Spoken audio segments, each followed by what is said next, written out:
Bienvenidas compañeras, compañeros a esta nueva emisión de Alternativas. Paola Sánchez y Diego Carrión, ambos del Observatorio de Trabajo y Pensamiento Crítico de la Universidad Central. Ella socióloga, Diego economista y además director de este observatorio y docente de la facultad. Han tenido la gentileza de aceptar esta invitación para conversar un poquito más en detalle sobre el tema de cómo ha evolucionado últimamente el mercado de trabajo, no solamente por las políticas, la arremetida directa en contra de los derechos laborales, sino por todo el contexto de las políticas, del retorno a las políticas neoliberales y cómo ha ido afectando y debilitando esta situación, sobre todo en los sectores más vulnerables. Así es que muchísimas gracias por aceptar la invitación y bienvenidos. Muchas gracias, Pedro. Con mucho gusto. Gracias, sí. Bueno, primero, ¿qué te parece, Paola, si nos cuentas un poquito de qué se trata este observatorio? Ahora que no te oye tu jefe.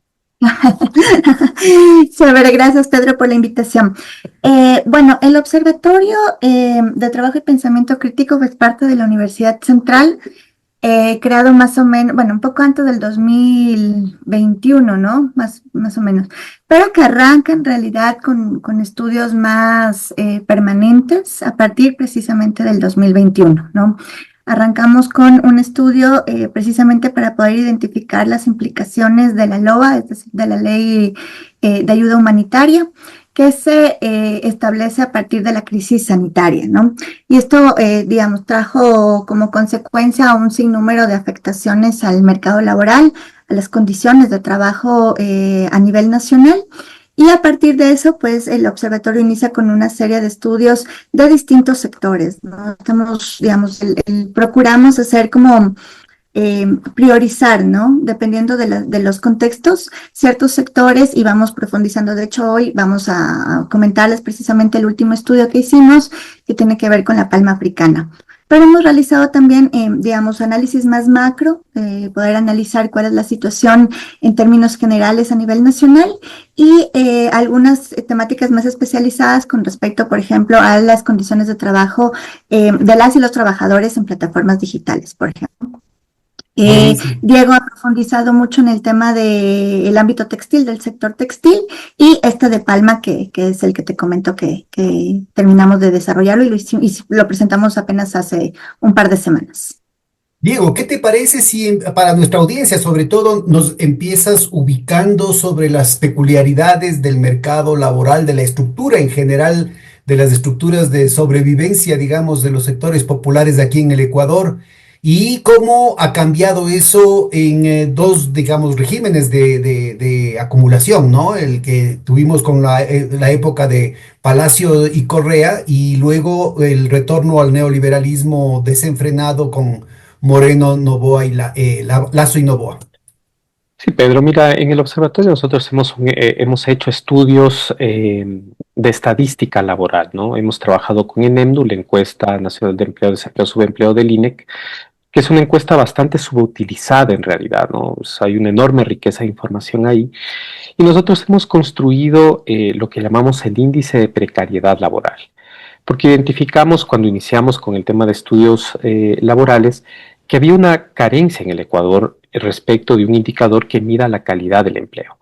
O sea, la variable condición de actividad, que es la que nosotros manejamos usualmente, no la que mide empleo, desempleo, subempleo, es una variable que está construida sobre ciertas normativas internacionales, pero que su aplicación en el Ecuador la convierte en un indicador de mercado de trabajo. O sea, lo que mide es la oferta y la demanda, pero no mide la calidad del empleo, ¿no?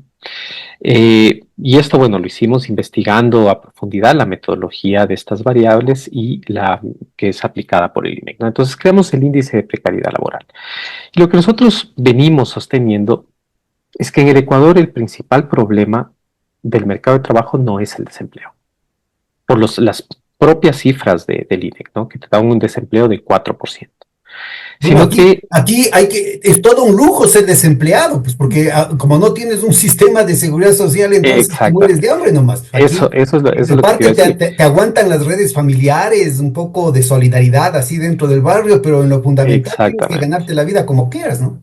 Exactamente. Al no existir un estado de protección social, la gente tiene que inventar las formas de encadenarse con las distintas cadenas de valor, valorizarlas para obtener un ingreso mínimo, y lo hace en el marco de la informalidad. Entonces, lo que nosotros sostenemos es que la precariedad laboral en Ecuador está rozando el 72% de la PEA. Qué bárbaro. A ver, cuéntanos un 72% de la poquito PEA. para ilustrar a nuestra audiencia sobre todo cuáles son los elementos cualitativos que contribuyen a hacerle diferente del concepto normal Sí, de informalidad o de sí. desempleo o de empleo adecuado. O sea, O otro de los no problemas que adecuado. tenemos en el Ecuador es que la medición de la informalidad que hace el INEC es una medición fiscalista. O sea, la informalidad se mide como únicamente los trabajadores que se encuentran en empresas que declaran o no al SRI, o sea, que tienen o no RUC. Esa es la informalidad. Es decir, el indicador de informalidad que presenta el INEC no es un indicador tampoco de calidad del empleo, sino únicamente de quién paga y quién no paga impuestos, y del número de trabajadores que se encuentran en empresas que pagan o no impuestos. Entonces, por eso nosotros vimos en la necesidad de crear nuestro propio índice. Y este índice considera el ingreso, bien sea de asalariados o de cuentapropistas, la jornada laboral y la afiliación al Seguro Social. O sea, esos son los tres indicadores que, como proxies a la calidad del empleo, nosotros utilizamos, combinamos, y entonces logramos obtener este dato que te digo de la ¿Y cómo precariedad. se compararía con el que sería el indicador de empleo no adecuado? Eh, sí, la cuestión es que el índice de precariedad laboral estaría sumando subempleo y otro empleo no adecuado, ¿no? O sea, sería la suma de los dos, digamos así en términos aproximados, ¿no? El problema es que la variable condición de actividad que utiliza el INEC subestima el empleo, subestima el subempleo y sobreestima el empleo pleno. O sea, eso es lo que nosotros logramos descubrir, ¿no? Y al combinar estos tres elementos nos damos cuenta que en realidad es la precariedad laboral la que domina en general, ¿no? O sea, el empleo no adecuado. El empleo Pero del adecuado en el cambio, Ecuador, vos creo que estabas afuera, pero el cambio de metodología que hicieron a partir del gobierno desde mediados del 2018, con el gobierno de Moreno, y que prácticamente le convirtieron al INEC en una oficina de propaganda de la presidencia, así es, ya claro. tenía una serie de sospechas, ¿no? Y los datos cocinados son los que muestran, yo insisto en esto, ¿no? Después podríamos, no sé si tienen ganas de conversar ahorita de ese tema, pero ya, claro, toda la metodología que ustedes hacen desde el 2021 ya está con esa metodología, no hay el cambio de metodología. Pero Ujú. lo que quisiera subrayar a nuestra audiencia es que inclusive con los datos cocinados no pueden tapar el sol con un dedo, ¿no? Es decir, Es setenta y claro. tres por ciento Sí, sí, sí. de precariedad es una barbaridad. Y apenas el 22% de empleo adecuado, Pedro. Apenas el 22%. Y tenemos alrededor de entre 12 y 13% de trabajo no remunerado. Y eso también Qué es mal. muy importante enfocar, porque cuando hablamos de ese trabajo no remunerado, no se trata del trabajo no remunerado de las mujeres, porque este trabajo de reproducción se lo ubica en digamos, el empleo digamos, en la población económicamente inactiva. Cuando hablamos de empleo no remunerado, estamos hablando de jornaleros, de peones, de otros trabajadores que son miembros del hogar o que no son miembros del hogar, que trabajan en unidades productivas domiciliarias, y es altísimo. O sea, 13% de trabajo no remunerado. Es decir, estás diciendo que el trabajo de las mujeres no pago está disfrazado, digamos, como personas Exactamente. inactivas. Es decir, no estamos Exactamente. hablando de eso. No No estamos estamos. hablando prácticamente de trabajo esclavo, ¿no? Sí, de trabajo que no es remunerado de ninguna manera.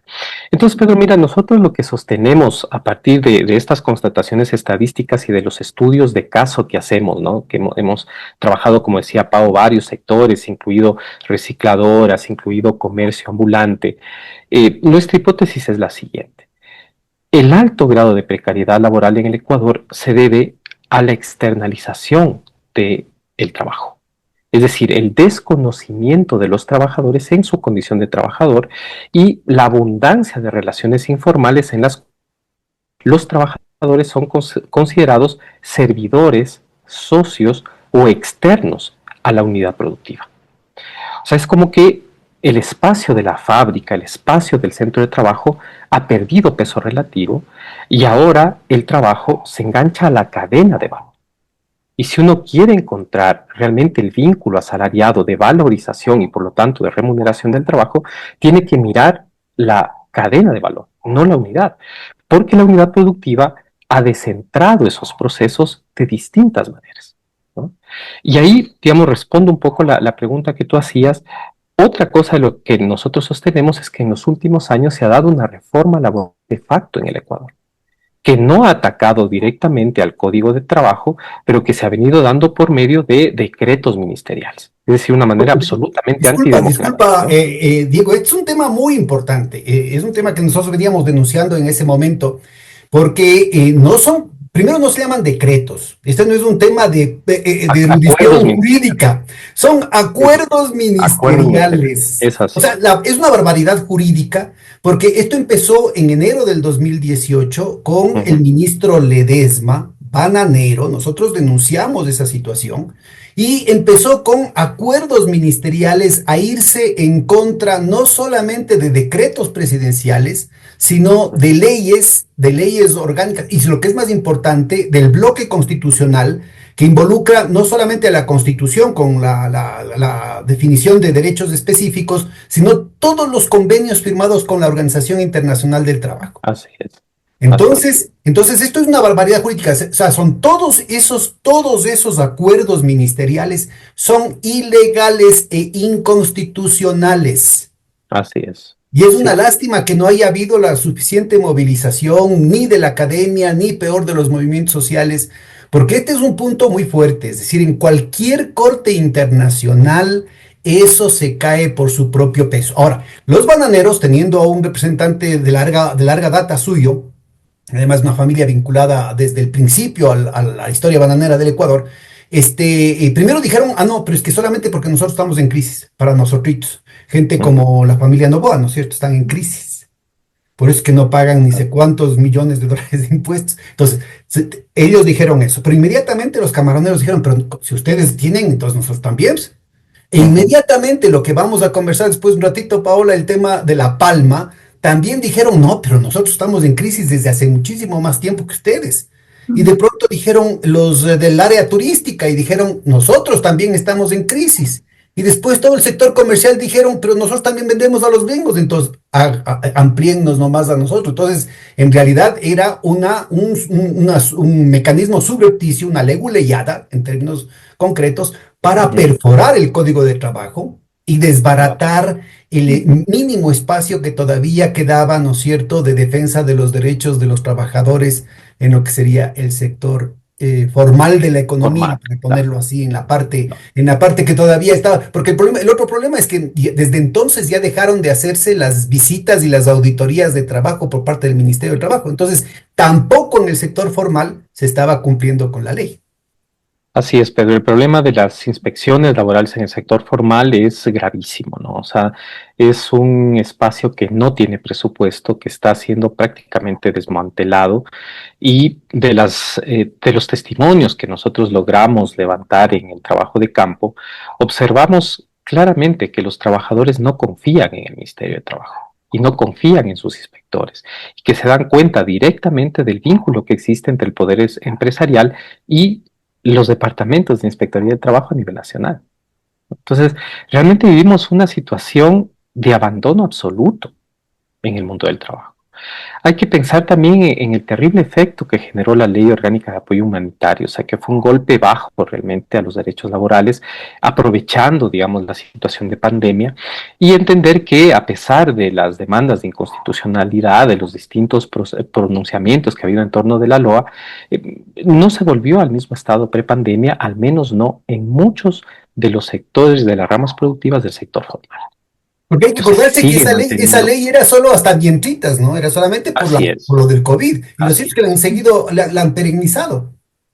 Exactamente. Y es parte de este proceso que ellos llaman de flexibilización laboral y que nosotros más bien entendemos como un proceso de externalización productiva que significa la deslocalización de los trabajadores y su conversión en servidores, en trabajadores informales, en autónomos, que aún sirviendo a la valorización de las empresas, a la producción de núcleos productivos, no son reconocidos como trabajadores y por lo tanto se les niega sistemáticamente sus derechos. Y a mí me parece importante, Pedro, ilustrar un poco esta situación. Pensar, por ejemplo, en el sector textil es fundamental. O sea, en el sector, aquí en el Ecuador nosotros tenemos maquila textil.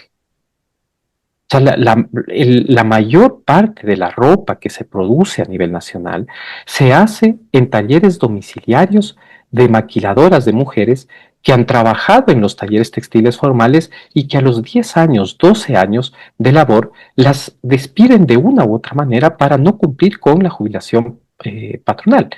Y los propios patrones de los talleres las convierten en sus maquiladoras. ¿Qué es lo que sucede? Ellas salen a coser en su casa, pero ahora ya no son trabajadoras, siguen trabajando para la misma empresa, pero ya no tienen seguro social y ningún derecho de ley.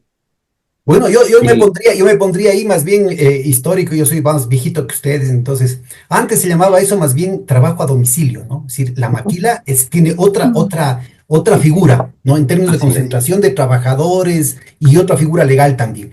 Y esto de aquí es el retorno hacia formas arcaicas de explotación, ¿sí? siglo XIX, Esto de aquí era el tipo de explotación que se daba en los periodos de acumulación originante del capital, ¿no? Entonces, esto exactamente, ahora tiene que entenderse como parte de una nueva oleada de acumulación por desposesión, que diría David Harvey, ¿no? David Para no Harvey, hablar ¿cómo no? de una discusión que la planteaba Samir Amin, ¿no? Entonces, el tema que también estaba en Rosa Luxemburgo, ¿no es cierto? El hecho de que en la acumulación originaria no es un momento congelado en el tiempo, sino No, que es un proceso permanente que origina capital, es decir, de un lado, propiedad de los medios de producción, acumulación de capital, y por otro lado, la desposesión o la generación de trabajadores libres, libres ujú, de toda ligazón, digamos, legal o personal, pero al mismo tiempo libres de cualquier posibilidad de sobrevivir si no es contratados por el capital, ¿no? Entonces, yo creo que es muy importante ubicar, ¿sí? Que hay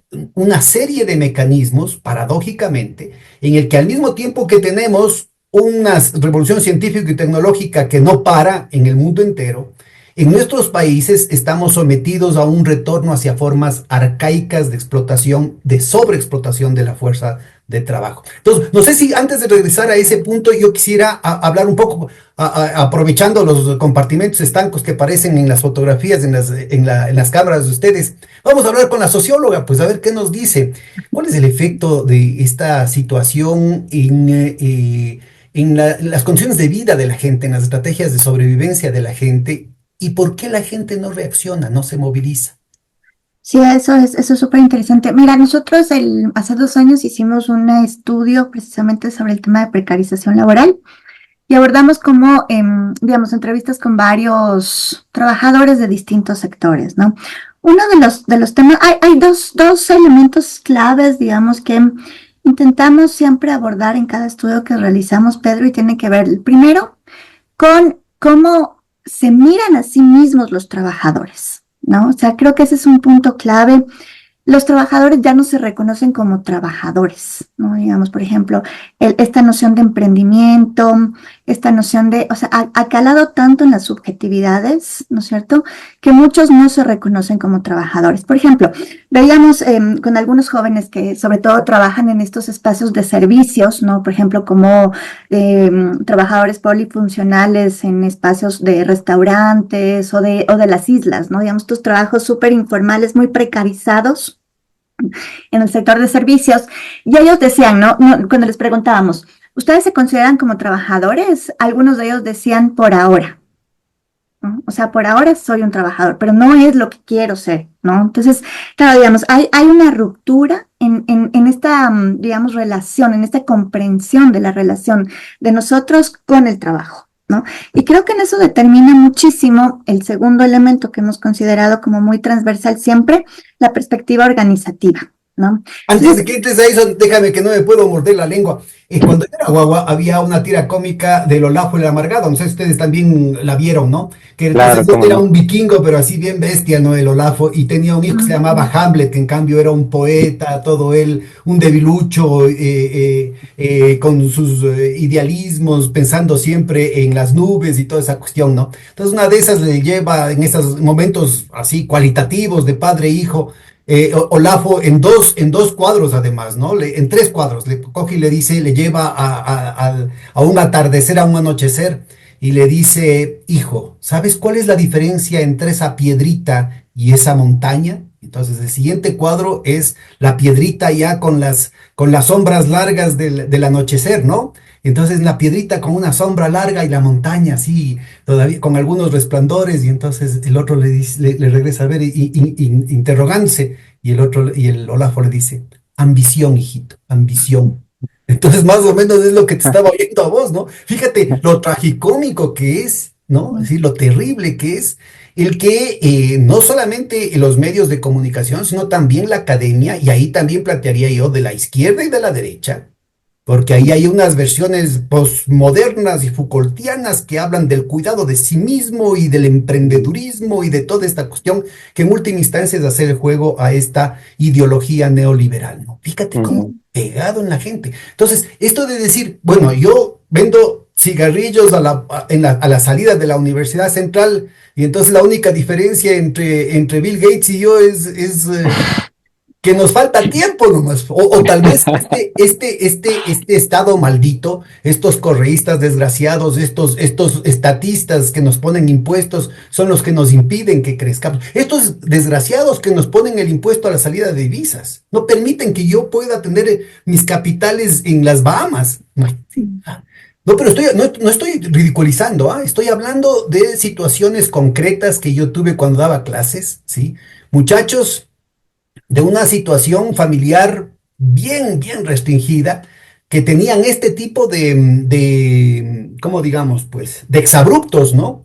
En términos de cómo estaban involucradas las tripas en reclamar el que no podían exportar sus capitales, ¿no? Entonces, cuando tú estabas hablando de eso, Paola, me parece que es un punto fundamental para entender no solamente el tema económico, sino también el tema político e ideológico del país. Adelante, disculpa. No, sí, totalmente. O sea, es que ahí, digamos, es lo que el Alejandro Moriano planteaba, ¿no? Digamos, hay una particularidad, yo creo que no es solamente acá, pero digamos, pensando en el Ecuador, es que, digamos, el neoliberalismo en su esencia no logró, digamos, el proceso de privatización al estilo Argentina, por ponerte un ejemplo, ¿no? Pero lo que sí logró es calar los sentidos, ¿no? Entonces, digamos, hay una concepción neoliberal en las subjetividades de la población.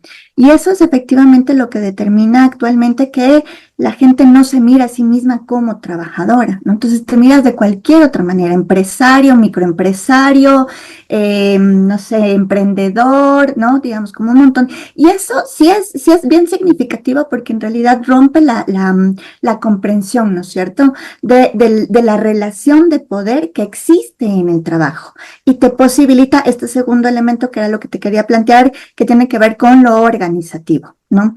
Entonces, claro, digamos, parte de esta construcción de subjetividades neoliberales es obviamente el individualismo, ¿no? Entonces, en los horizontes de la población, al no reconocerte como trabajador, ¿no es cierto?, en condiciones de desventaja en relación al capital, pues no necesitas organizarte. No, tú te resuelves la vida y obvio, claro, ahí entra un montón de otros factores, la psicología positiva actualmente, ¿no? Que es como si tú quieres, lo puedes, digamos, te van determinando, obviamente, no solo subjetividades, sino también prácticas, ¿no? Y es precisamente lo que ahora se genera. El mayor porcentaje de la gente no quiere sindicalizarse, no, ni siquiera tiene en la comprensión lo que es el sindicato, por ejemplo, en las nuevas generaciones, ¿no? No hay un entendimiento de lo que es el sindicato. Obviamente a esto le va sumando. Sindicalizarse es de losers. Claro, y además le va sumando también toda la construcción antisindical que se fue generando desde la década de los 90, ¿no? O sea, digamos, el discurso antisindical de son corruptos, digamos, únicamente piensan, toda la narrativa, ¿no? Neoliberal que fue deslegitimando a los procesos organizativos. Y eso obviamente deviene efectivamente en que, digamos, la capacidad organizativa de los trabajadores en términos generales sea mínima, sea muy pequeña. O sea, por ejemplo, en el país estamos hablando de un 2.6 más o menos, ¿no? Es lo que es entre el 2 y el 3% de trabajadores sindicalizados. Es pequeñísimo, o sea, es mínimo, es prácticamente insignificante. Y a esto, obviamente, digamos, ¿no? Y como parte de los análisis, también hay que mirar del otro lado, o sea, digamos, cuál ha sido la respuesta, cuál ha sido el proceso histórico del sindicalismo en el Ecuador, para también, digamos, romper, por decirlo de alguna manera, con este cerco político antisindical. Y eso también ha sido complejo, ¿no? O sea, el sindicalismo tiene que realizar una autocrítica. De hecho, yo creo que están en un proceso interno con respecto a esto, de ir pensando nuevas estrategias, pero además también de ir pensando la necesidad de ir pensando o de construir otros mecanismos. Por ejemplo, actualmente, incluso en la propuesta del FUT, ¿no es cierto?, para la reforma del Código de Trabajo, se plantea la necesidad de fomentar el sindicalismo por rama. Ese es un elemento clave también, ¿no? O sea, porque ¿cómo está pensado actualmente la posibilidad de organizarte sindicalmente? Es a partir de los sindicatos por empresas. Pero si tienes una tasa de empleo estable, de empleo adecuado tan bajo y un altísimo porcentaje de población trabajadora en las esferas de la informalidad, en las esferas, digamos, de la precarización, ¿no es cierto? No una relación directa con las empresas, pues ese mayor porcentaje no va a poder nunca sindicalizarse. Entonces es Bueno, necesario. pero un poco la idea del sindicalismo por ramas, Paola, incluye a los desempleados, ¿no? Es decir, tú eres un trabajador textil y aunque estés en el desempleo, estás sindicalizado. Esa es un poco la Exactamente. idea, ¿no? Exacto, por Claro. eso justo la necesidad de ir pensando nuevos mecanismos, ¿no? O sea, ya Ahora no... te cuento, como insisto, yo soy bien viejito. Cuando yo era Wambra, trabajaba mucho en educación sindical y precisamente en las empresas textiles y los desgraciados de los dirigentes, como ya sabían que yo era un poco revoltoso, me mandaban justamente a las empresas que sabían que iban a desaparecer. Entonces Mm, íbamos formando compañeros, ¿sí? Y compañeras y a la vuelta de la esquina cerraban la empresa. No es que, mm, ni siquiera había la posibilidad, digamos, de lo que vos mencionas, ¿no? De esta terciarización o de convertir eso en un trabajo a domicilio para seguir manteniendo, digamos, procesos de explotación indirecta. Y en ese entonces se cerraba nomás, pues. Entonces el proceso de desindustrialización del país, sumado al proceso de desindicalización del país, han ido provocando lo que mencionas, ¿no, Paula? De esa época eran los estudios de la Gilda Farrell, me acuerdo. Y si no estoy mal, ella hablaba del 9-10% de la PEA que estaba sindicalizada en 1980, 82, ¿no? mm, mm. Sí, y ese porcentaje se ha ido reduciendo radicalmente, ¿no? Entonces, claro, digamos, tienes, digamos, es un poco lo que hemos venido posicionando, o sea, sin duda alguna tienes toda una avanzada desde el Estado, desde los sectores empresariales para contener la organización de trabajadores, pero del otro lado también, digamos, ha habido como pocas respuestas, bastante complejidades Bueno, internas. yo te diría, Paola, que la consigna de la sindicalización por ramas se la levantó hace 45 años, ¿no? Muchos Porque años. qué pasa ahorita con esa propuesta? Porque yo veo que no hay una decisión de parte de las dirigencias sindicales, hay problemas con las fuentes de financiamiento de las ONGs que están respaldando las dirigencias sindicales que lastimosamente han ido impidiendo que cualquier argumentación racional como la que estabas haciendo hace un momentito, Pau, pueda calar, pues, ¿no? En términos de la urgencia. Es decir, la única opción que tendría en estas condiciones de desindustrialización, en estas condiciones de precarización, podría ser esta modalidad de sindicato por rama, que además empezaron levantando los sindicatos más bien, digamos, de derecha, ¿no? O sea, era la CEDOCLAT, las centrales demócratas cristianas son las que empezaron a plantear el tema de la sindicalización por ramas. Y han pasado 45 años y todavía no se concreta. Sí. O sea, yo creo que desde los sindicatos ha habido una apertura, o sea, digamos, en una especie en un intento de autorreflexión, ¿no? De esta tasa tan baja de sindicalización, hay una reflexión, ¿no? Y una autocrítica también, digamos, de promover, y de hecho lo que te digo, ¿no? La propuesta del FUT, del código, de la reforma del código laboral, incluye esto, ¿no? Como un consenso además de las distintas centrales sindicales. Sin embargo, en realidad ahorita el bloqueo es fundamentalmente estatal. O sea, Es digamos, legal. constitucionalmente y dentro del propio Código del Trabajo actual no está negada la posibilidad de construir sindicatos por rama. El problema es que desde el Ministerio de Trabajo no se genera el reglamento necesario para poder viabilizar, ¿sí? el funcionamiento efectivo de los sindicatos por rama. Y de hecho ahorita el Estado está en un problema porque efectivamente están con muchas denuncias dentro de la OIT eh, por digamos, restricción de sindicalización que está generando este no reconocimiento de las organizaciones sindicales por rama. Y de hecho tienes algunas organizaciones ya, STAC, FRENAP, que están interponiendo y haciendo una presión efectiva para que el ministerio logre realizar los mecanismos legales necesarios para que empiece a reconocerse, digamos, legalmente, ¿no? Y entras a procesos ya más complejos, como a ver cómo vamos a hacer el contrato colectivo, cómo se hace la negociación colectiva, digamos, pensando ya no en la relación del comité de empresa, ¿no es cierto?, sino de una población mucho más amplia en un sector económico determinado. Entonces, en realidad ahorita la lucha central está con el ministerio y esto ya lleva muchos años, digamos, de este bloqueo, ¿no? Bueno, y en esa perspectiva, Diego, ¿vos cómo empatas, digamos, este proceso de precarización con estas condiciones, digamos, basamentales en términos de la movilización de la gente y cómo esto ha evolucionado en los últimos tiempos? Sí, mira, yo no creo que el fenómeno sea meramente subjetivo o ideológico. O sea, a mí me parece que los procesos productivos industriales se han fragmentado, o sea, como una suerte de continuidad en el post-taylorismo de lo que antes era el taylorismo. O sea, efectivamente una división de trabajo y de tareas, pero que ahora son deslocalizadas del centro de acumulación. O sea, a mí me parece que eso es lo clave. Y entonces te transformas como individuo en empresa, ¿no? O sea, la maquiladora, y digamos es un poco la diferencia entre la maquila domiciliaria del siglo XIX y la actual. O sea, acá el problema es que estas mujeres trabajaron y se formaron en los talleres industriales formales o semiformales, y en un momento ellas son despedidas y deslocalizadas. O sea, su trayectoria laboral está marcada por la deslocalización, ¿no? Y esto lo podemos ver en distintos sectores de la economía, donde la subcontratación fragmenta los procesos productivos y facilita una mayor acumulación gracias a ese negar la condición de trabajador al trabajador, ¿no? Y entonces esta situación de fragmentación y de individualización es parte de la construcción del individuo neoliberal. O sea, no es solo su percepción del mundo, o sea, es su propia existencia en el mundo. Y entonces es a partir de ahí donde pueden calar todos estos discursos, ¿no? Y lo que decía Pau, o sea, efectivamente se pierde la noción de a qué capital yo valorizo.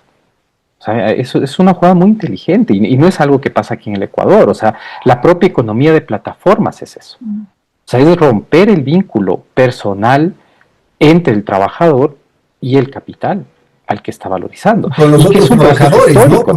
Porque al dispersar esa situación, vos entras más bien en se exacerba el tema de la competencia con otros trabajadores. Totalmente. Bajo la figura esta de que eres un empresario, ¿no? Y tienes que tener mucha más productividad, entre comillas. Sí, sí, sí. Y que digamos es un proceso que ya incluso Marx lo trabajaba cuando él miraba la separación entre la gestión del capital y la propiedad del capital. O sea, es como que el capital cada vez se aleja más del proceso productivo y mientras más se aleja, menos fuerte es el conflicto de clase, ¿no?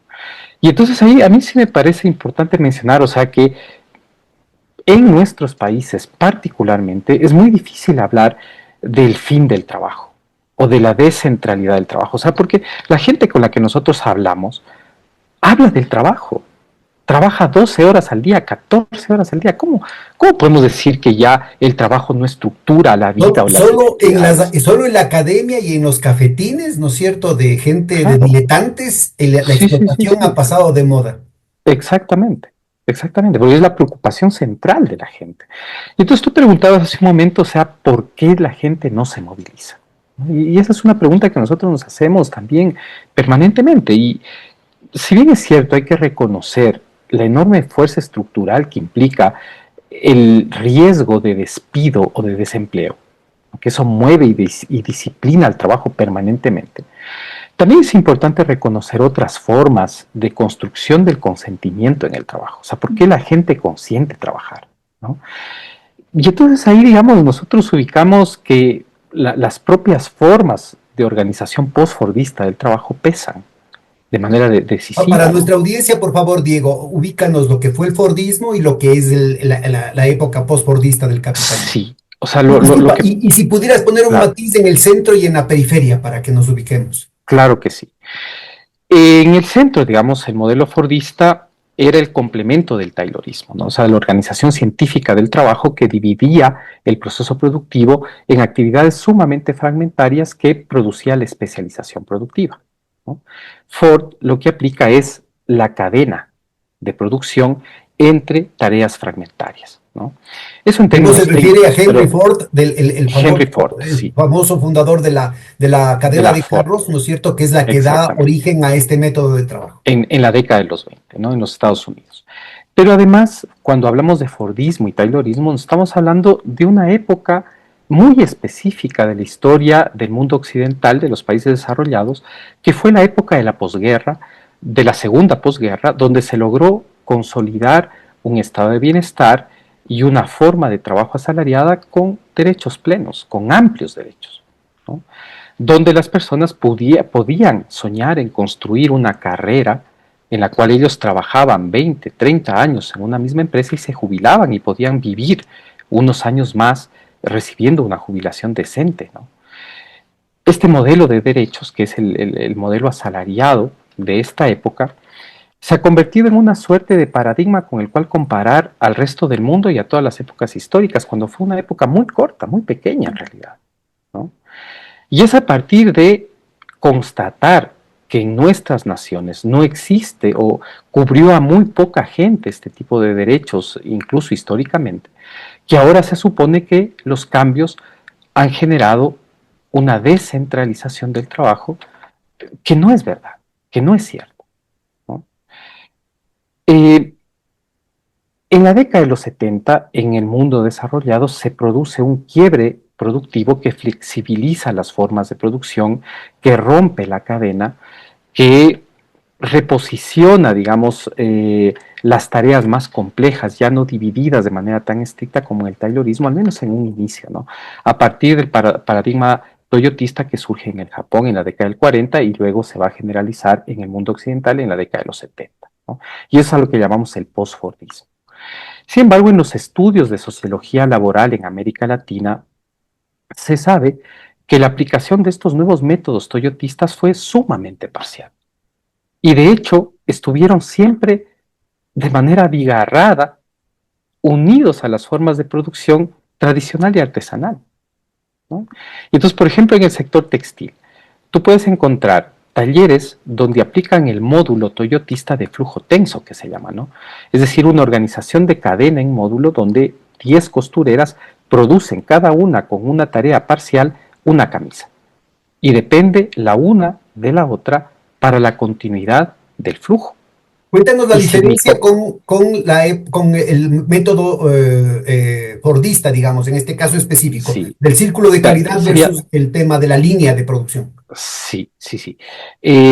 La diferencia es que en el módulo de flujo tenso o post-taylorista o post-fordista se supone que hay una mayor participación de las trabajadoras tanto en la producción de conocimiento como en la retroalimentación que ellas dan a la propia empresa. Pero esto es teórico. En la aplicación práctica, lo que vemos es una reedición del taylorismo fragmentario, autoritario, donde la autoridad ya no está en la supervisión. Vaya. Mientras se reconecta Diego, Ideas, vamos. digamos. Disculpa, se te cortaron los últimos 10 segundos. ¿Podrías Sí, repetir? Porque la sí, autoridad, esto es un punto clave, ¿no? Porque sí, el papel del capataz pasa justo a ser, en términos de la conciencia de la gente, pasa a ser también una conciencia coactiva respecto a sus propios compañeros. exacto. Cuéntanos Y ese detalle, por favor, que es clave. el problema, Pedro, es que, y Pau, es que en el módulo de flujo tenso ya no se necesita un supervisor y ya no se necesita un patrón que esté vigilando, porque estas mujeres trabajan por tareas, o sea, ellas tienen que cumplir una tarea diaria. Y si ellas no cumplen esa tarea en las 8 horas, la empresa le dice: usted tiene una deuda de tiempo con la empresa. Tiene que levantarse, tiene que marcar su salida y trabajar 2 o 3 horas más para cumplir la tarea diaria sin pago de horas extras. Y entonces las mujeres dependen las unas de las otras para cumplir su tarea. Si mi compañera que está detrás mío en el proceso se atrasa, yo me atraso y se atrasa la de más adelante. Entonces, en pos de cumplir la tarea, estas mujeres tienen que en grupo presionarse mutuamente entre ellas para poder cumplir la tarea y salir a tiempo y no tener deuda de tiempo con la empresa. Para Y nuestra entonces, audiencia, vean ustedes la diferencia, lo importante, ¿no es cierto?, que son las nuevas formas de dominación, la diferencia entre el poder, el ejercicio del poder jerárquico, ¿no?, vertical, respecto a este ejercicio del poder heterárquico, en la que son tus propios pares, tus verdugos, ¿no? Entonces, claro, no solamente que se ahorran el costo del capataz, sino que exacto. generan a un policía permanente que no solamente se restringe al lugar de trabajo, sino que en la sociedad aparece en los trabajadores, en los sectores más pobres de la sociedad, gente que subjetivamente está cumpliendo con las tareas, digamos, que personifican las necesidades del capital. Claro. El policía está en el flujo, digo yo. O sea, está en el flujo, no está en las personas, sino en esta organización previa de las condiciones de la acción. Es decir, la trabajadora no tiene otra opción, o sea, no tiene elección, porque el proceso de trabajo, la remuneración de la misma y los castigos que se dan si no se cumple la tarea son condiciones que vienen dadas, y vienen dadas desde el capital, ¿no? Entonces el policía es el flujo, o sea, el policía está despersonalizado, de hecho, ¿no? O sea, está tan despersonalizado que estas trabajadoras no logran ubicar que la presión proviene de un capital, de unos dueños del capital, que las están explotando directamente. Ahora, Y entran en una suerte de juego donde ellas compiten entre sí, se presionan entre sí, y tiene incluso un cierto carácter lúdico, porque lograr conseguir la meta es algo que también se interioriza y ya claro, no se vive como dominación, se vive como juego. así ¿Y qué es. es lo que pasa cuando las mujeres cumplen la meta? La patrona aumenta la meta. O sea, cuando después de un mes, de 2 meses de estar Bueno, y no sacando el solamente que aire, aumenta la venta, les sino aumenta que la meta. aumenta también la norma. Es decir, si antes teníamos que como grupo cumplir con, digamos ustedes, 10 piezas diarias, en la Ujú. medida que cumplimos las 10, ¿no es cierto? Parte del juego es decir, bueno, retémonos, desafiémonos a cumplir 11, y a cumplir 12, y Exacto, a cumplir 13, exacto. y a cumplir 20. Entonces se Así es. plantea una carrera sin fin, ¿no es cierto?, de Ujú. autoexplotación de los trabajadores.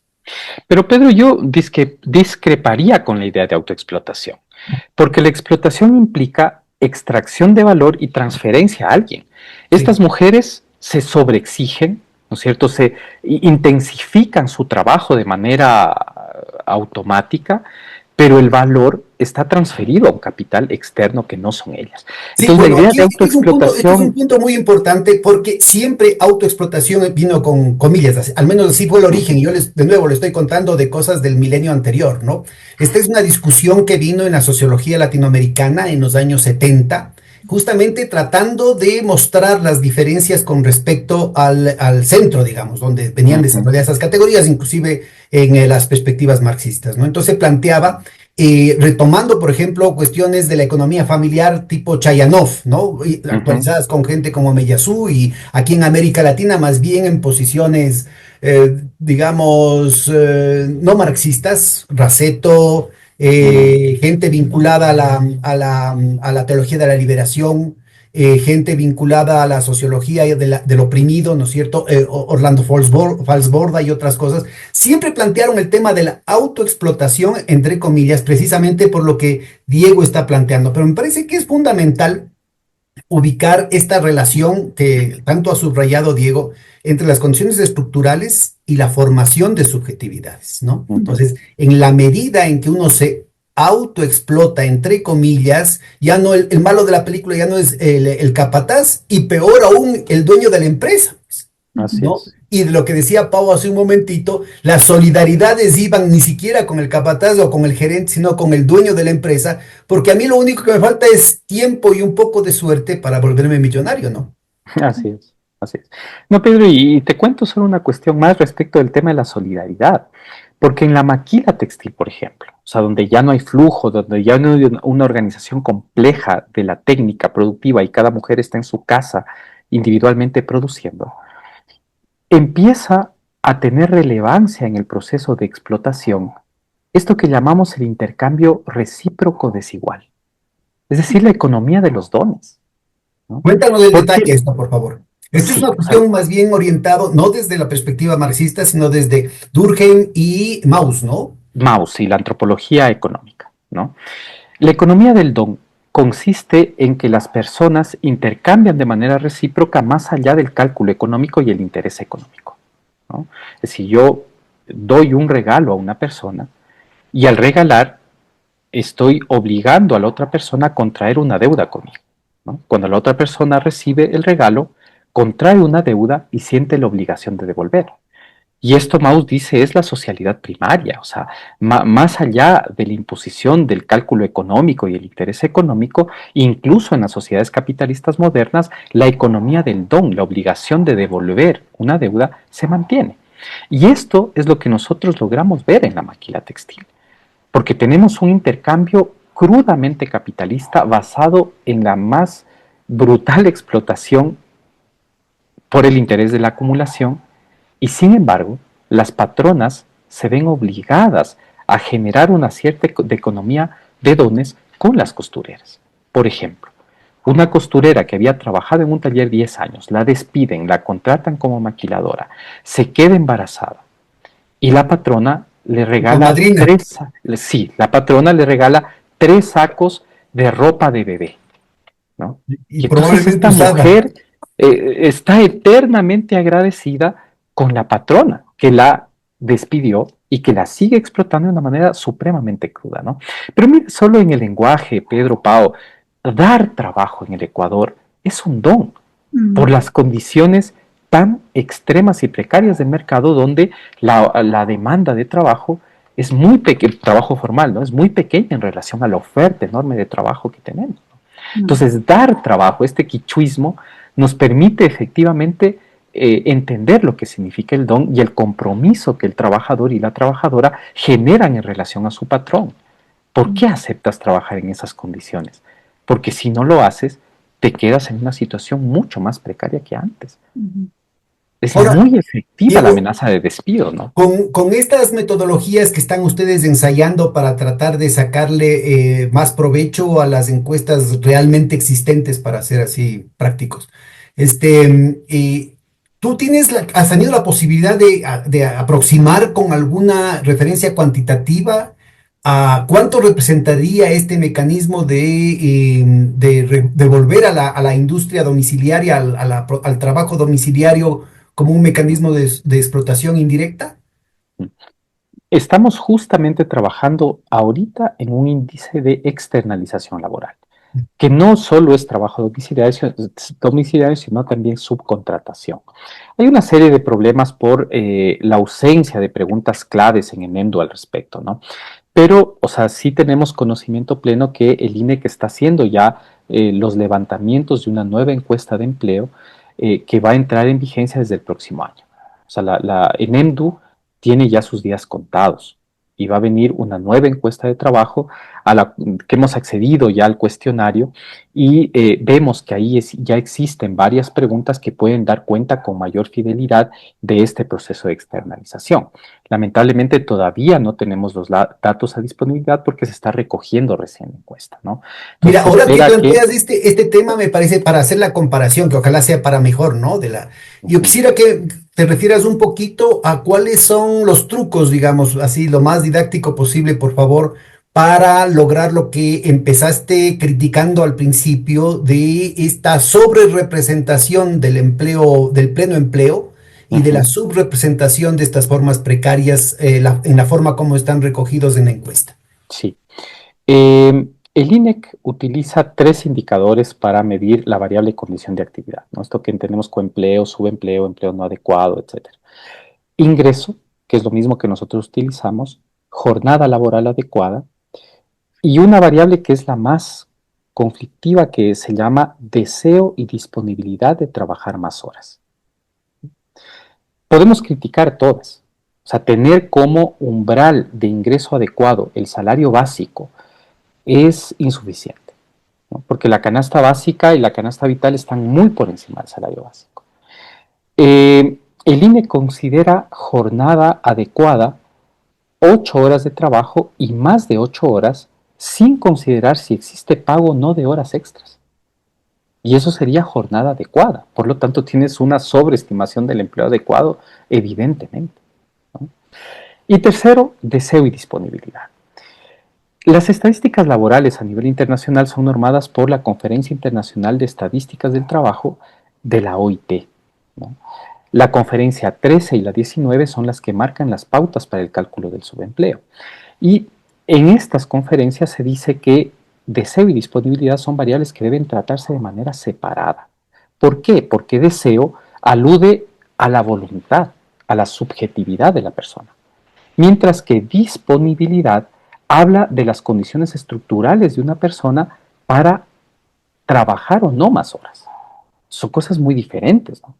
Y sin embargo, el INEC lo que hace es unir las dos variables, deseo y disponibilidad, que existen en las dos preguntas en ENEMDO, y tratarlas como si fueran una sola pregunta, ¿no? ¿Cuál es el problema de eso? Que, por ejemplo, una mujer que está en condiciones de subempleo, que su ingreso no le alcanza para comprar ni la canasta vital y necesita trabajar más horas, tal vez no está disponible para hacerlo porque tiene que cuidar a su padre enfermo, a su niño menor de edad. ¿Cómo resulta la medición de esta mujer en el INE? Que ella no está subempleada, porque ella no está disponible y al no estar disponible se entiende que no desea trabajar más horas.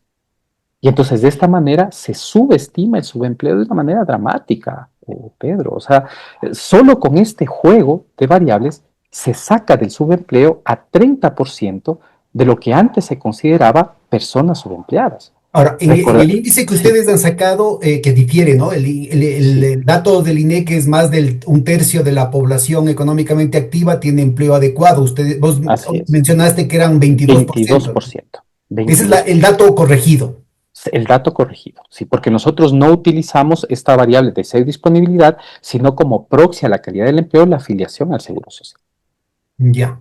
Que, que, que si te das cuenta es un indicador del reconocimiento de la relación laboral, porque nuestra hipótesis está ligada al tema de la externalización productiva, de la deslocalización y por lo tanto el desconocimiento del trabajador como trabajador.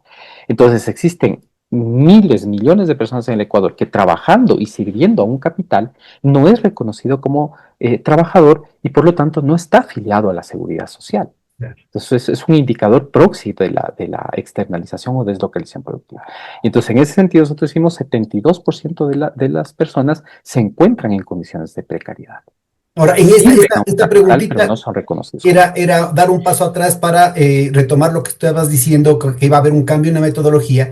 sí. Y la idea es, en comparación a lo que estás conversando ahorita, ¿vos crees que hay esperanzas o hay lugar para una expectativa positiva de que va a cambiar para bien la metodología? Eh, Pedro, no va a cambiar la metodología en principio, va a cambiar la encuesta, El o sea, el, cuestionario. el formulario de la Ah, ya, encuesta. ya. Porque Ajá, también sí, hay otro capítulo aparte que tiene que ver con la selección de muestra y con los factores de expansión exactamente. que yo Sí. en su momento planteamos con Jonathan Baez, inclusive algún momento Ujú, planteábamos cuál podía ser una alternativa que tocaría hacer simulaciones con los mecanismos, con los factores de expansión de la muestra anterior para poder ubicar la sub y la sobre representación. Pero me sí. parece que la parte cualitativa, eso está muy, muy importante. Y una última cuestión Ujú, antes de regresar con Pau. claro. ¿Han hecho ustedes comparaciones con el censo, ese malhadado censo que fue un negociado brutal, un esfuerzo tan grande, el censo más caro del país y que parece que no sirve para nada? ¿O vos crees que de alguna manera sí te podrían dar algunos referentes importantes en la ubicación del universo, digamos? La cuestión, pero es que en el censo no hay las preguntas o los indicadores suficientes como para hacer el cálculo. Por ejemplo, no hay una pregunta sobre seguridad social. Ya, pero hay Entonces, trabajadores familiares sin remuneración, ¿no? Que por ejemplo a mí me sí, quedó, este sí, dato que vos das es sí, así es muy espeluznante. fuerte, es muy fuerte. Sí, no lo hemos comparado, porque como ya se puso en cuestión Ah, la probidad del censo, entonces ya nos parecía un trabajo un poco, inútil realmente, ¿no? O sea, porque si no hay la certeza y el censo no tiene credibilidad a Claro, nivel nacional, así es. entonces, o sea, en EMDU es nuestra herramienta de trabajo y continuamos con eso hasta que la nueva encuesta la reemplace, ¿no? Qué desastre. Entonces, ¿cuál es la novedad, Pedro? Que con estas nuevas preguntas en el formulario vamos a poder construir nuevos indicadores. O sea, eso sí es lo novedoso. No es algo positivo que podamos esperar del INEC, pero sí de establecimientos académicos que puedan trabajar sobre estas bases de datos que son riquísimas realmente para avanzar en la investigación sobre el trabajo que, entre paréntesis, ha sido abandonado por la academia durante ya prácticamente Claro. 40 años. No, no ha estado de moda, pues no ha estado de Así moda. es, así ¿No? Y es. si toda esa izquierda que se pasó al tema caviar, ¿no?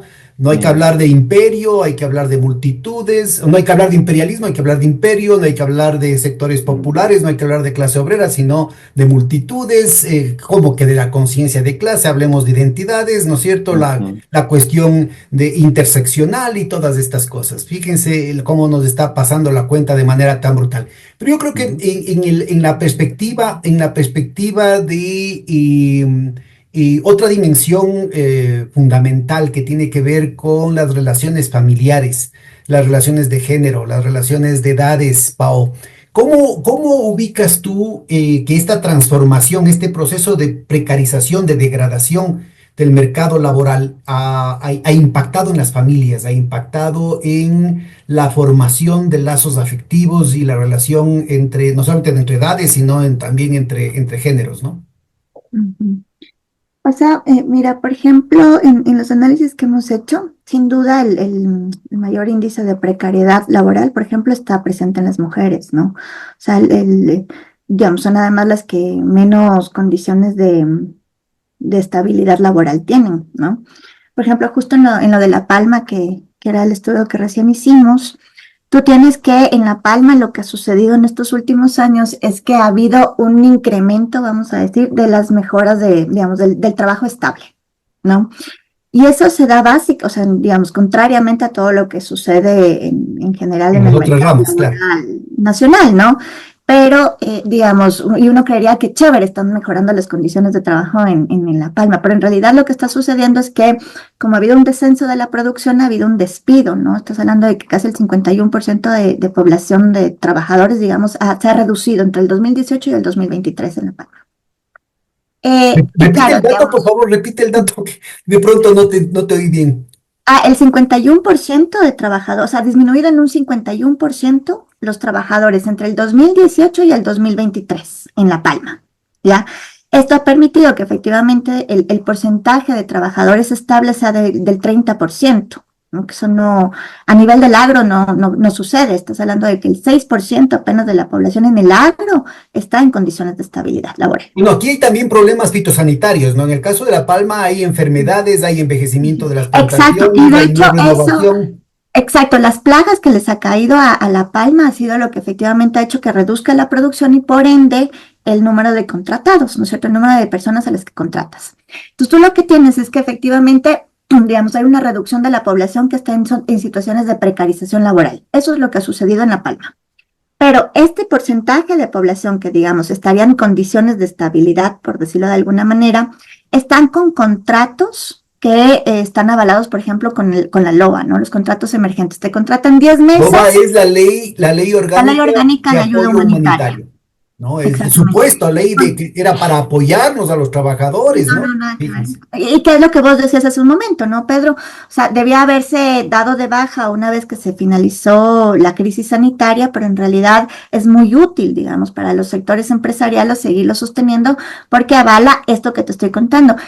El mayor porcentaje, por ejemplo, de mujeres que trabajan en La Palma están con contratos emergentes. ¿Qué significa esto?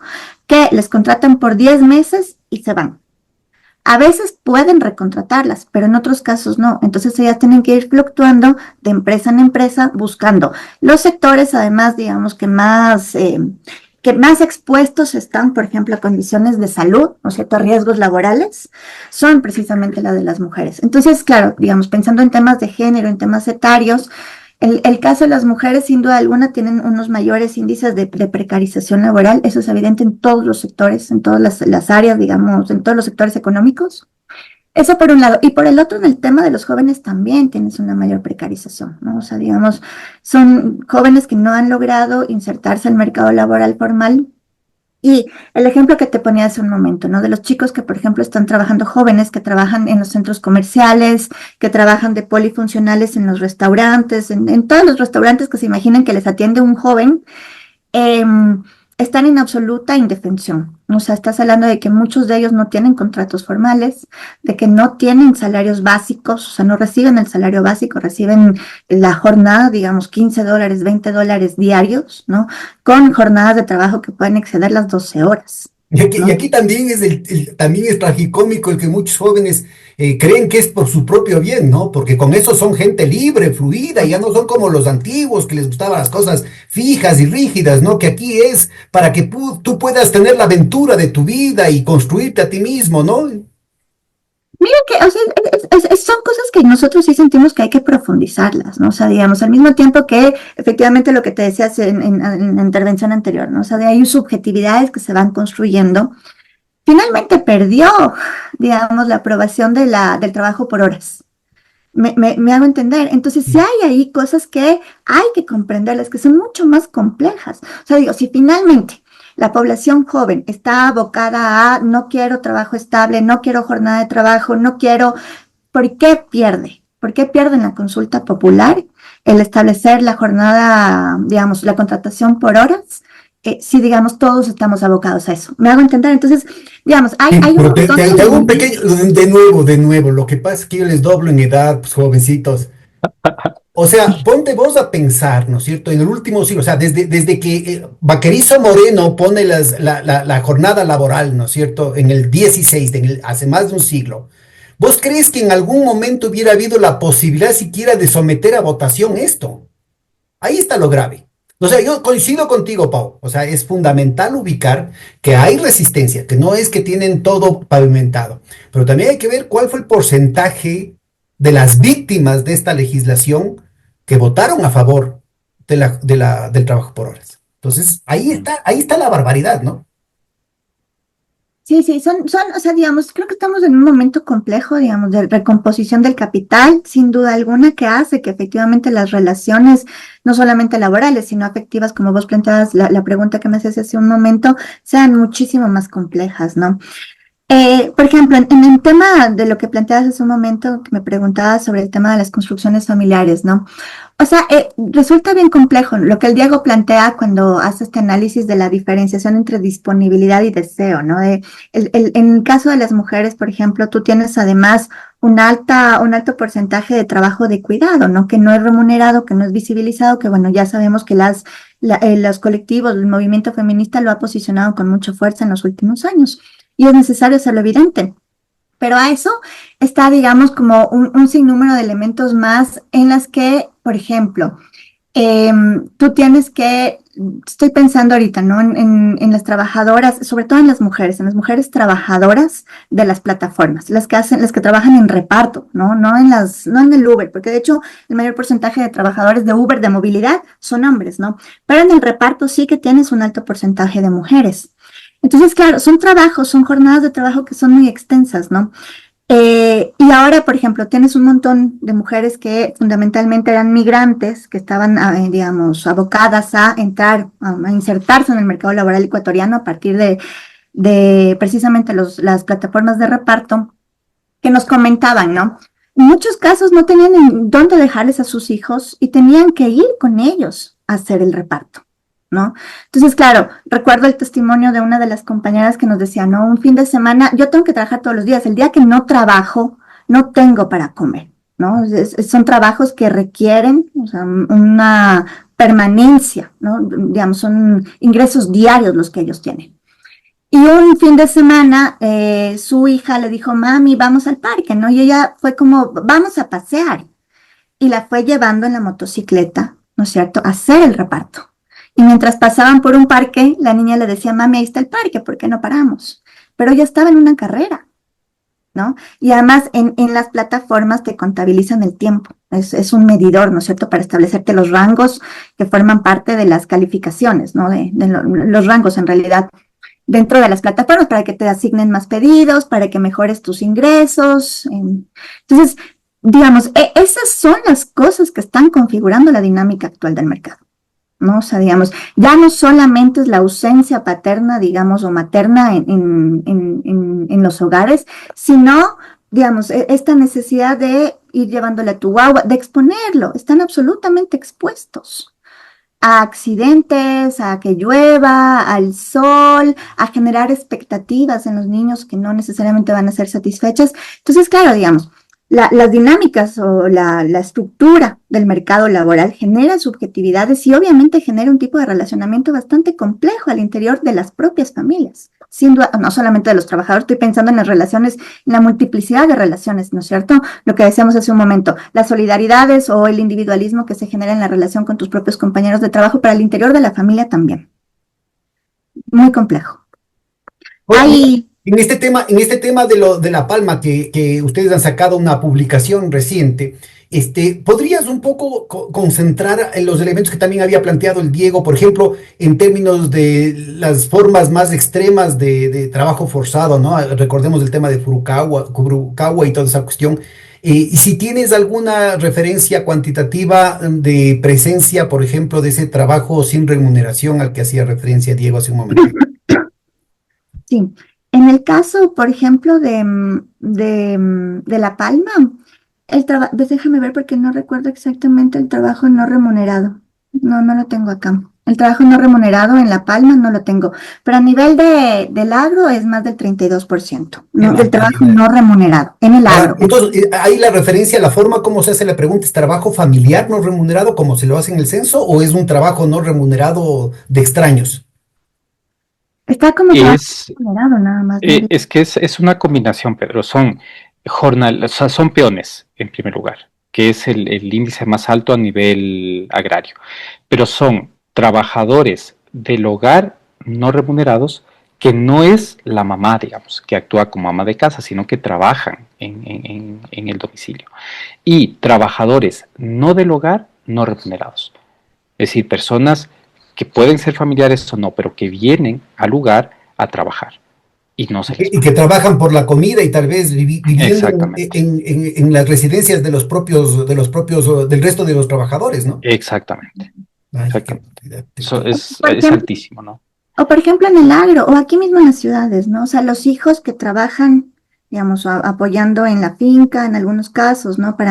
En Esmeraldas ves mucho eso, o sea, por ejemplo, en épocas de cosecha de la palma, todos los niños, dejan de asistir un montón de niños a la escuela, porque van con sus padres a hacer la cosecha de la palma para Claro. vender a la empresa, ¿no? Se estás hablando de las fincas propias de los campesinos. Entonces, hay un montón de gente familiar que va a trabajar. Lo propio, si ves, no sé, en algún local, un bazar, una tienda, los niños, los jóvenes que también, digamos, Claro, participan que de... es el origen del concepto de autoexplotación, ¿no? Poniéndole siempre comillas para que el Diego no se ponga bravo.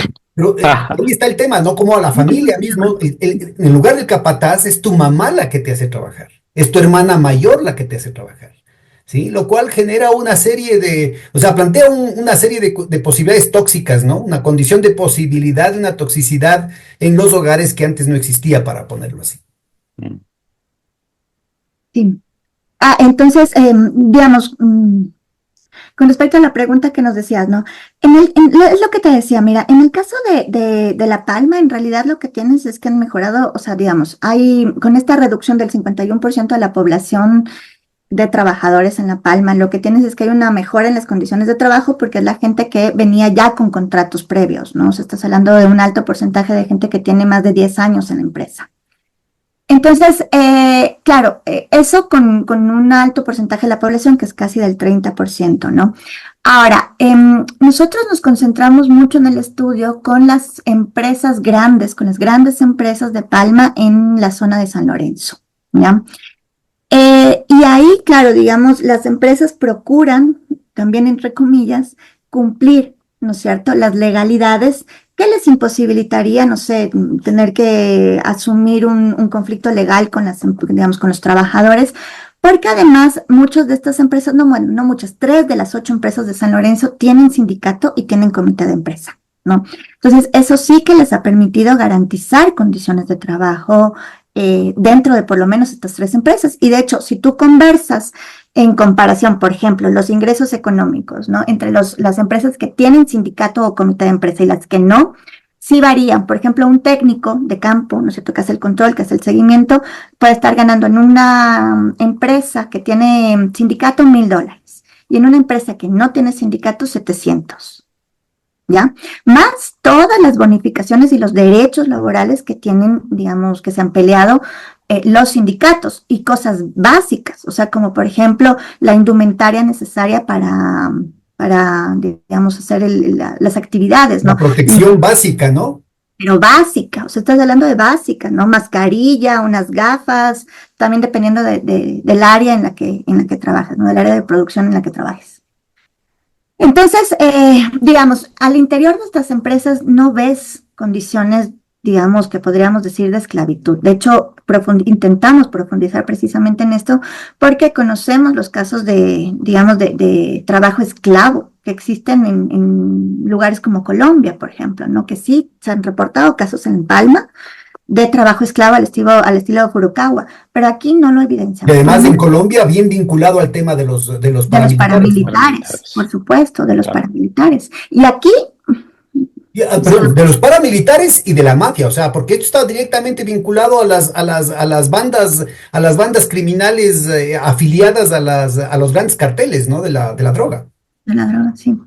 Entonces, aquí no lo evidenciamos. Lo que sí, digamos, creemos nosotros en lo que hay que profundizar es, digamos, este encadenamiento vertical que tiene la agroexportación, la agroindustria, hace que efectivamente muchas de las condiciones de precarización no estén tan concentradas en las empresas, sino en las fincas de pequeños y medianos productores que dependen completamente de la compra de la producción de parte de la empresa. ¿Me hago entender?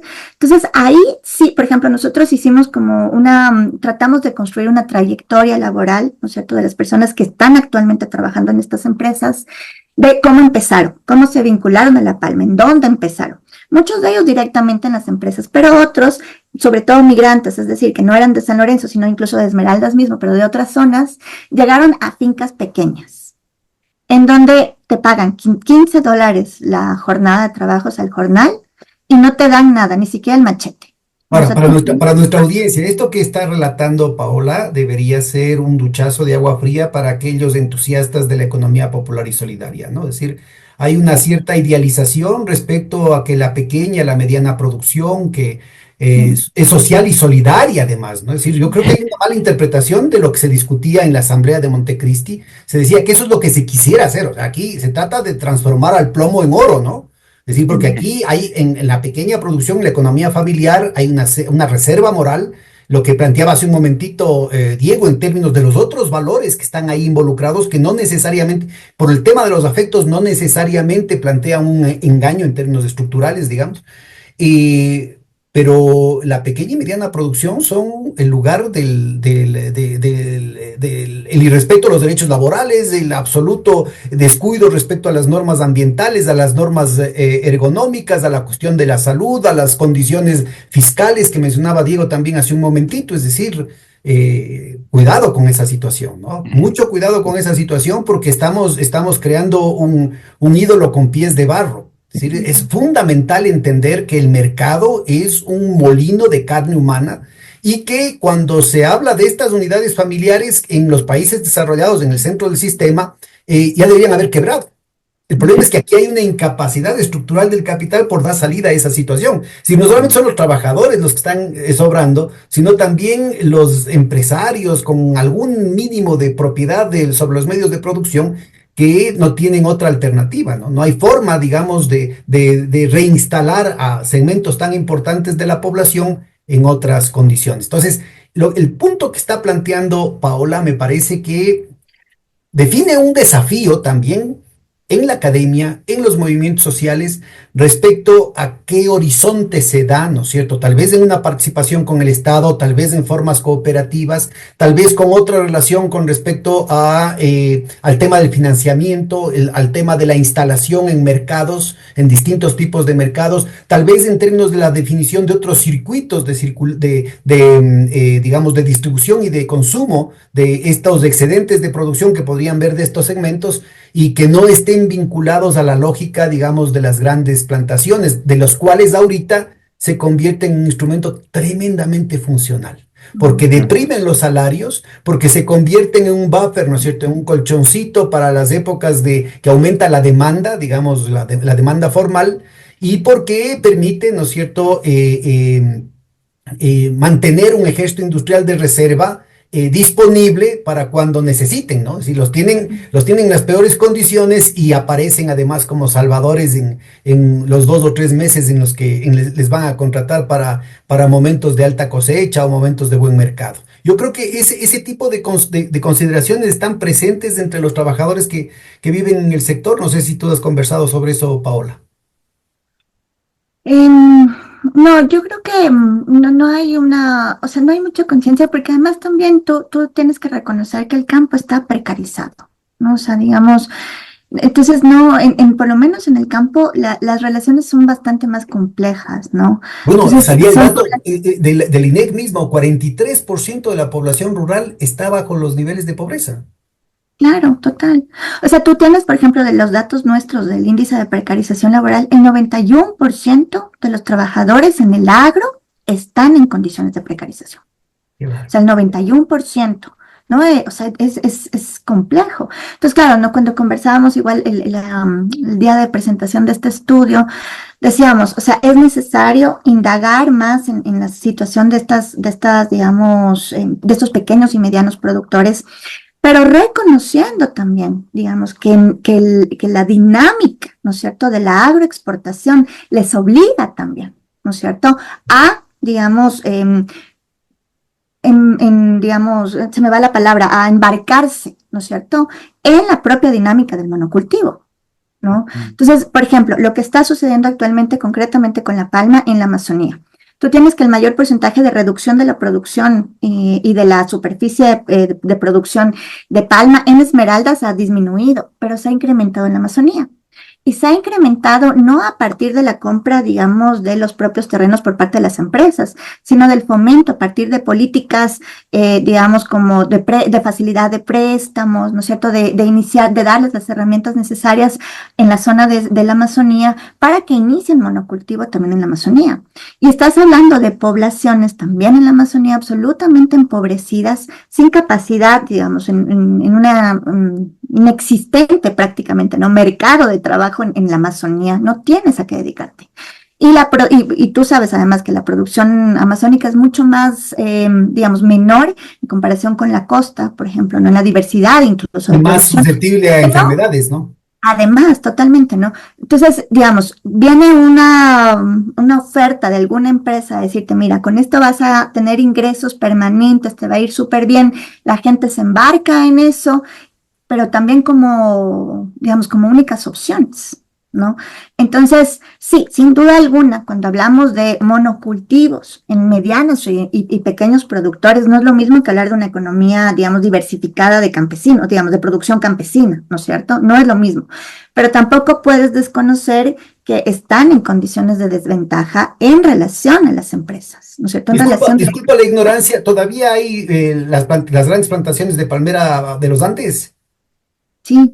Ah, sí, mira, porque hace 40 años hicieron un sacrificio, un esfuerzo realmente enorme los compañeros de la SEOLS, porque contaban, ¿no?, las condiciones literal y figurativamente de abrir a machete el camino, porque en el oriente había muy poca sindicalización y la patronal tenía una relación con los paramilitares. Estamos hablando de una época muy distinta a la de ahora, ¿no? Ahora esto de aquí no es, a nadie le sorprendería, pero en ese entonces el Ecuador era un país, no solamente Quito, sino que el Ecuador era un país franciscano. Entonces oír hablar de este tipo de violencia de la patronal, ¿no es cierto?, que tenía bandas armadas, que tenía escuadrones ahí para garrotear a la gente, sobre todo a los dirigentes sindicales, a los potenciales dirigentes sindicales era enorme.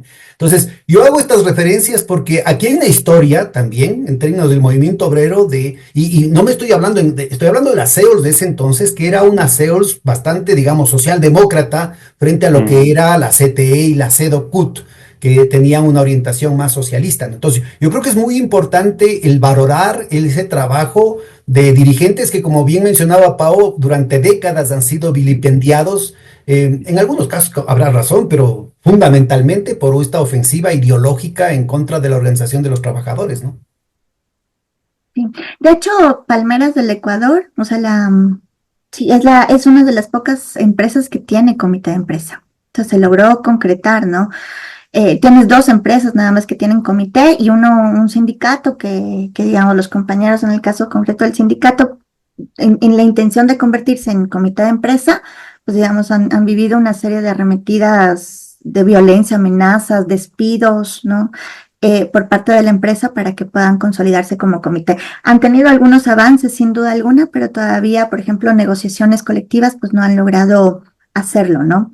Pero sin duda alguna, o sea, y además, por ejemplo, eso también, hace un momento que hablábamos sobre el sindicalismo por rama, están tratando de motivar un sindicalismo por rama, ¿no? Bueno, Entonces, obviamente bloqueados, obviamente amenazados, digamos, una multiplicidad de situaciones que están afrontando, más ahora, digamos, en los contextos actuales. Además, creo que hay que poner mucho foco a qué cosas pueden estar sucediendo en esos territorios con la creación de, digamos, de paramilitarismo en los territorios. Yo creo que es una cosa que no se ha trabajado mucho, que está muy callada, pero que son situaciones que están empezando ya a suceder en el Ecuador, ¿no? Que no las habíamos, o sea, yo creo que sí los hemos visto, pero no en los niveles en los que estoy segura que vamos a empezar a mirarlos. mucha alerta, compañeros. Nosotros estamos gestionando desde hace ya un buen rato el que podamos tener una conversación de este tipo con los compañeros justamente de Furukawa, los que han estado, los compañeros trabajadores, pero también con los abogados, la gente que ha estado detrás de esa situación, porque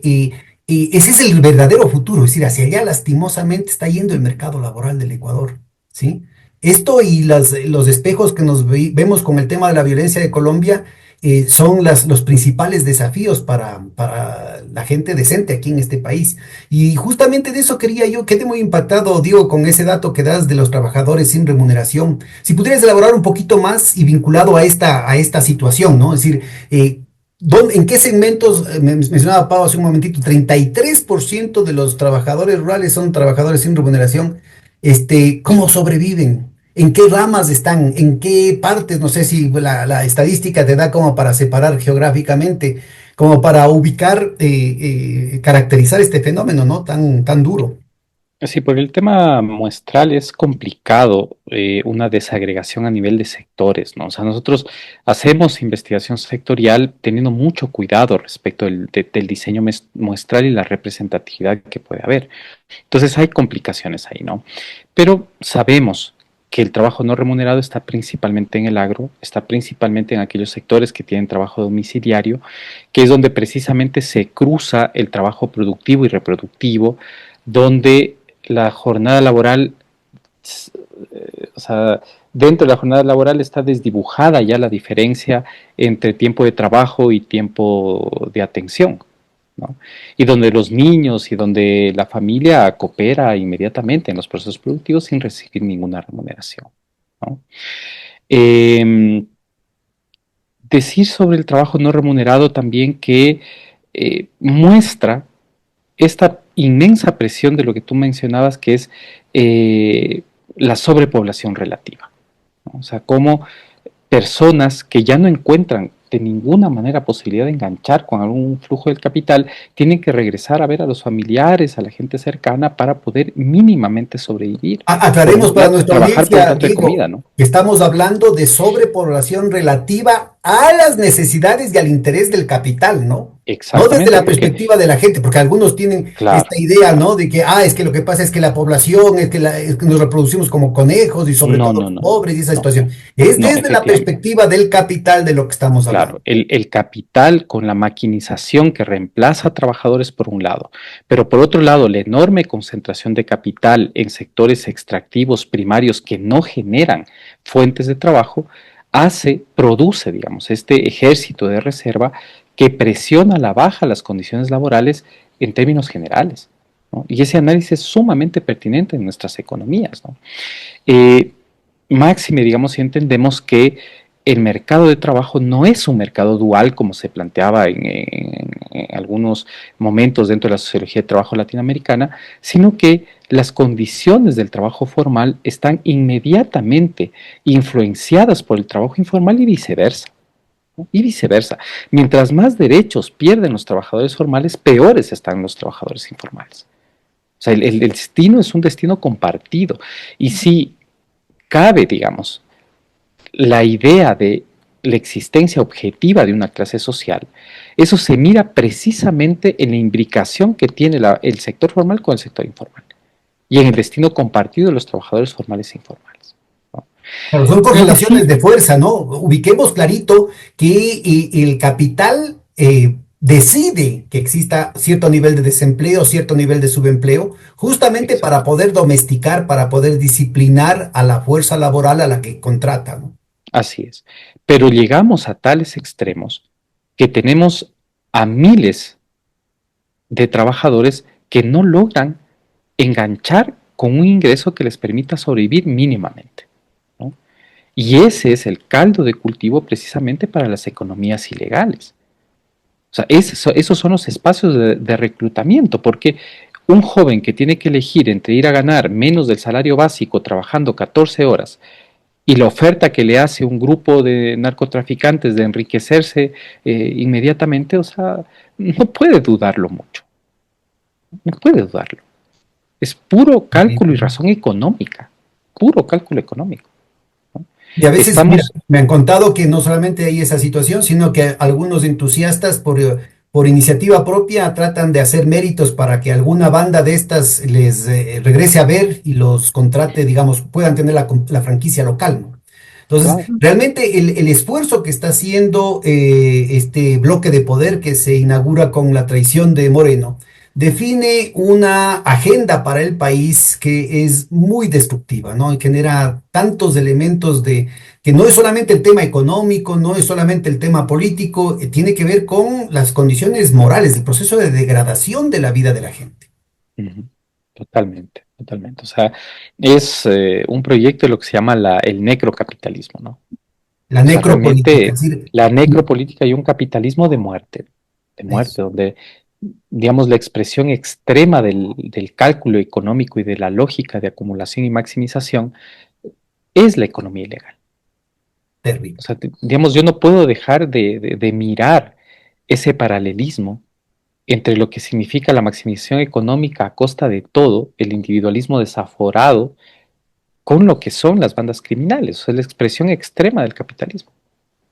De que más achunta muy bien con el tema del emprendedurismo de sí mismo, pues, ¿no? Es decir, Total, hay que hacerse millonario a cualquier a costo, costa porque de no todo, importa, claro. mientras más pronto mejor, como sea. Claro, claro. Digamos que esa es la ventaja del emprendedurismo, es que está muy vinculado al pensamiento mágico. O sea, simplemente desear, simplemente manifestar, transformaría la realidad. O sea, estamos volviendo a la magia. O sea, es La diferencia entre increíble. O esa sea, piedrita y la montaña es solamente falta de ambición. claro, claro, así mismo es. Sí, sí, sí. Oye, ha sido una conversación muy rica. Me pongo a las órdenes cuando ustedes quieran. Podemos de profundizar estos temas o avanzar con otros. Estoy a su entera Muchas disposición. gracias, Pedro. Modestamente sirva este espacio. Pero vamos cerrando con unas últimas palabras tuyas para luego acabar con Pau. Sí, bueno, yo quisiera decir que a pesar, digamos, de toda esta avanzada antisindical de décadas, a pesar de lo que tú apuntabas, Pedro, que es el recorte también del financiamiento hacia las centrales sindicales, los sindicatos siguen siendo un espacio de resistencia, de lucha y de consecución de mejores condiciones de vida para los trabajadores. Y nuestro estudio de Palma, como lo decía Pau, demuestra eso, ¿no? O sea, hay gente realmente muy comprometida que está peleando día a día, palmo a palmo, por un mejoramiento de las condiciones de trabajo en las condiciones más precarias, ¿no? Y eso hay que reconocerlo. Hay una esperanza en la sindicalización por rama porque es lo único que puede resolver esta enorme fragmentación a la que nos lleva la propia fragmentación del proceso productivo. Me parece que esa es una apuesta de largo plazo, una apuesta histórica, aún reconociendo las falencias que este modelo de organización puede tener en otros países, ¿no? O sea, en Argentina, por ejemplo, la burocratización, la conversión del propio sindicato en una suerte de empresa tercerizadora, bueno, pero la herramienta nos permite enfrentar la situación de fragmentación y ganar poder social. Atrincherarnos, aunque no sea lo Exactamente. mejor, ¿no? Y ganar poder social, que me parece que es lo fundamental, ¿no? Construir poder ahí. Luego agradecer también a la Fundación Freddy Chever, FESILDIS, que fue quien financió este estudio de La Palma. Decir que el Observatorio del Trabajo y Pensamiento Crítico también es parte del Instituto de Investigaciones Económicas de la Universidad Central del Ecuador, o sea, nuestra base es la universidad pública, o sea, insistimos en hacer ciencia desde la universidad pública, aún en la dramática situación que vive la universidad después de años de desfinanciamiento, ¿no? E insistimos en eso, en el compromiso que la universidad tiene que tener con la sociedad y en esto que nosotros hemos emprendido, que es el compromiso de la universidad y la academia con el mundo del trabajo. Muchas gracias, Pau. Sí, bueno, primero agradecerte, Pedro, por el espacio. Nosotros, digamos, hace mucho tiempo, cuando empezamos el tema del observatorio, pues ya veníamos con algunas discusiones, ¿no? De algo que Diego planteaba, que en realidad el análisis del trabajo estaba abandonado hace muchos años, ¿no? O sea, y efectivamente no estaba en las agendas de nadie, o sea, digamos, ni de la academia, ni del Estado, incluso ni siquiera a veces de las propias organizaciones sociales más, digamos, fuertes, ¿no? En esos determinados contextos. Y para nosotros esa ha sido la apuesta, ¿no? Como retomar el entendimiento, o sea, comprender lo que está sucediendo en el mundo del trabajo, para también ir aportando con estrategias, ¿no? No sé si directamente de nuestro lado, pero cómo lo que nosotros vamos comprendiendo, vamos desentrañando, sirve también precisamente a las organizaciones a repensarse y a repensar estrategias, ¿no es cierto?, que permitan como fortalecer estos espacios organizativos de los trabajadores. Yo creo que además ahí, digamos, ha sido también una apuesta nuestra, algo que el Diego planteaba, que era volver a vincular a la academia con, ¿no es cierto?, los sectores. Yo creo que esa también ha sido una deuda de la universidad pública por varias razones, digamos, no es un cuestionamiento, no es una constatación de que efectivamente el propio desmantelamiento de la universidad pública en la época neoliberal pues trajo como consecuencia esto, ¿no? La imposibilidad de definir líneas de investigación dentro de la universidad, la posibilidad de financiamientos de investigación dentro de la universidad, que se desmarque precisamente, ¿no?, de las líneas de investigación determinadas desde los organismos internacionales, desde la propia agenda neoliberal. Y esa ha sido la apuesta del observatorio, ¿no? En el camino pues hemos encontrado muchos aliados, está el FES, está la Rosa Luxemburgo, están las compañeras del Centro de Investigación y Defensa del Trabajo. Esperamos que ahora ustedes, ¿no?, digamos, sean como esos, y disculpen ahí, pero y sobre todo las organizaciones y las centrales sindicales con las cuales pues se tiene una cercanía y un trabajo y un compromiso. Entonces, nada, o sea, yo agradecer en realidad porque siento que es necesario empezar a reposicionar estos debates, ¿no? El observatorio está haciendo el esfuerzo, esperamos que estas sean en serio, digamos, investigaciones pequeñas, cortas, acotadas, quizá, ¿no? Siempre sentimos que necesitamos profundizar más, que necesitamos ir incluso indagando en otros sectores económicos, lo estamos haciendo pasito a pasito, pero, digamos, el llamado, ¿no?, a que revisen los documentos que ha producido el observatorio, a aportar incluso, ¿no?, digamos, con ideas, con cosas que se vayan evidenciando en este mundo del trabajo desde las propias experiencias, que quizás puedan darnos focos para ir pensando otras problemáticas. Así es que eso, muchísimas gracias más bien. Muchísimas gracias a ustedes, es un trabajo muy valioso, sigan adelante y de nuevo, en lo que quepa, estamos a su entera disposición. Hasta la próxima. Gracias.